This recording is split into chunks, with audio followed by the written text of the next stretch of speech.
There's a lot of myths out there about the Scrum Master, and I think it's worth diving into. Like, what does the Scrum Master actually do?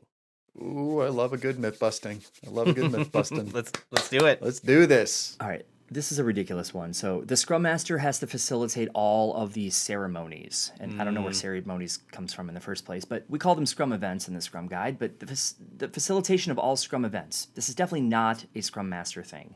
Scrum Masters will facilitate as needed or requested. Where do you find this in the Scrum Guide? Because all of the things that they do to help the team are around advising, coaching, teaching. They nudge the team in a way that helps them with self management. And so to facilitate all the events would be to come in and say, you're going to do it my way. We're going to follow mm, this agenda. We're going to go to this time box. And it's a much more heavy handed approach that would take away from this idea of self management. So Scrum Master's job is really to promote the success and to help the team be successful.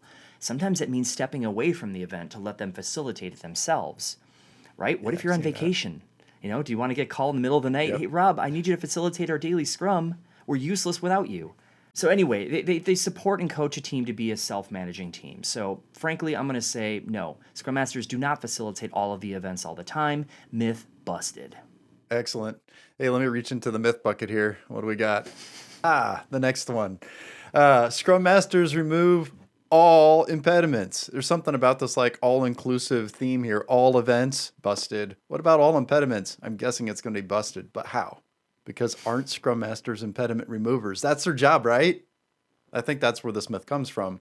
It is not their job to remove all impediments. However, according to the Scrum Guide, let's bring in some sources here. It says that Scrum Masters are to help cause the removal of impediments. And Cause. so, yeah, cause. Isn't that weird? It's not like they're actually forcing the removal of it, but they're causing. You might say they are advocates for impediment removal. They're maybe mm. initiating some of the conversations. They are facilitating difficult conversations that other people avoid because, well, that's what they do. They cause the removal of impediments. One other aspect here, some impediments are just too big for teams to handle. Organizational type of impediments. They exist beyond the bounds of where the team can actually have an effect.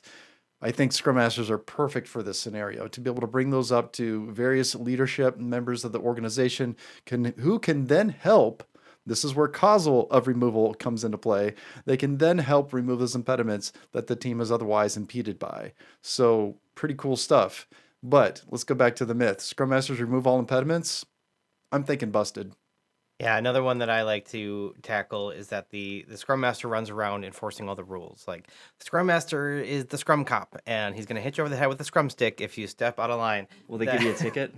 right? Yeah, fine, $100, bad daily Scrum. No, I mean, I just not only is that not a good way to implement Scrum, I don't think it's a good way to build any kind of cohesive team if everyone's always annoyed at the Scrum Master for actuallying them and telling them how what they're doing is wrong. A good Scrum Master draws from a variety of techniques, coaching, mentoring, teaching, facilitating. There's lots of different things that a Scrum Master can do to help a team get better. Running around and wagging their finger and saying, "Oh, you did that wrong," is probably not a good way to go about their job.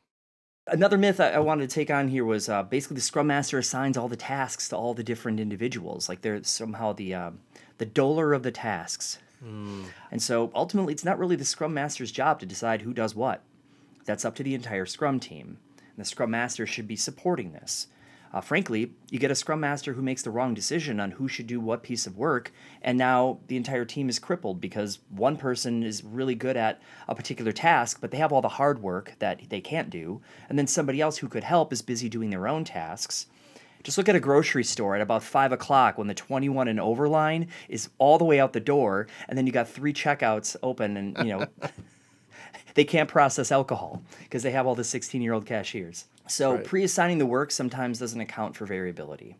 Fifth and final one. All right. So this also has an all-inclusive flavor to it. All communication from stakeholders must go through the product owner, and it's a Scrum Master's job to ensure that we have those lines of communication drawn and respected, right?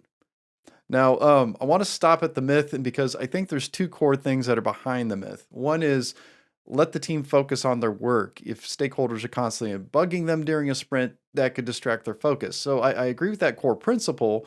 And I think there's one other aspect to this that we have to recognize. Why are they bugging them throughout the sprint? Chances are they want to know how it's going. They want to know what is the progress of things and are there any updates. So there's two pieces at play here. If there is no transparency to the work, Scrum Master ought to be working with the team to help make that work transparent.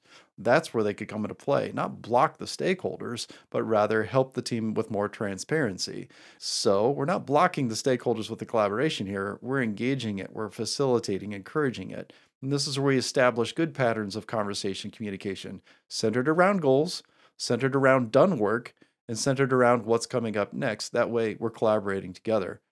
Well, those are 5 Scrum Master myths. We hope you enjoyed that conversation, got some value out of it. I'm sure those aren't the only myths out there. So if you've come across some myths about what a Scrum Master should or shouldn't be doing, or if you've got some more questions about, well, how would a Scrum Master actually behave in this situation? It's a great time to leave a comment below, and we'll see you next time.